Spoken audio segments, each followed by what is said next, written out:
টানা ৩ সিরিজ জয়ের সুখস্মৃতি নিয়ে এশিয়া কাপ অভিযানে নেমেছিল বাংলাদেশ। হংকংকে হারিয়ে দারুণ শুরু পেলেও শ্রীলঙ্কার কাছে পরাজয়ের কঠোর বাস্তবতা দেখে টাইগাররা। শুরু থেকেই লঙ্কানদের সামনে মুখ থুবড়ে পড়া টপ অর্ডার নিজেদের মনোবল ধারাবাহিক রাখতে পারেনি। এতে লাল সবুজের সুপার ফোরের সমীকরণটাও বেশ কঠিন। এই মুহূর্তে ২ ম্যাচে ২ পয়েন্ট নিয়ে টেবিলের তৃতীয় স্থানে বাংলাদেশ। অন্যদিকে ১ ম্যাচে ২ পয়েন্ট নিয়ে শীর্ষে আফগানিস্তান, ২-এ থাকা শ্রীলঙ্কার পয়েন্টও ২। নেট রান রেটে বাংলাদেশের চেয়ে অনেকটাই এগিয়ে আফগান ও লঙ্কানরা। সহজ হিসেবে পরবর্তী ম্যাচে আফগানিস্তানকে হারানো ছাড়া বাংলাদেশের আর কোনো বিকল্প নেই। একই সঙ্গে শ্রীলঙ্কারও আফগানদের পরাজিত করার আশা রাখতে হবে। তখন ২ পয়েন্ট নিয়ে টুর্নামেন্ট শেষ করবে রশিদ নবীরা।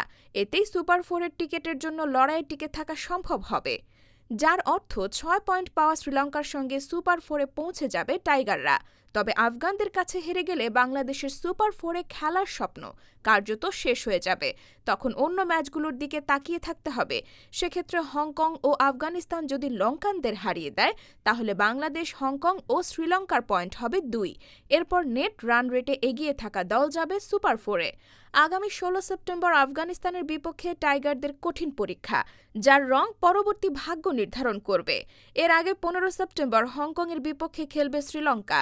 সব মিলিয়ে বাংলাদেশের সামনে শেষ ম্যাচে বিশাল জয়ের বিকল্প নেই। ক্রিকেট প্রেমীদের প্রত্যাশা এখন লাল সবুজের ঘাঁটিতে।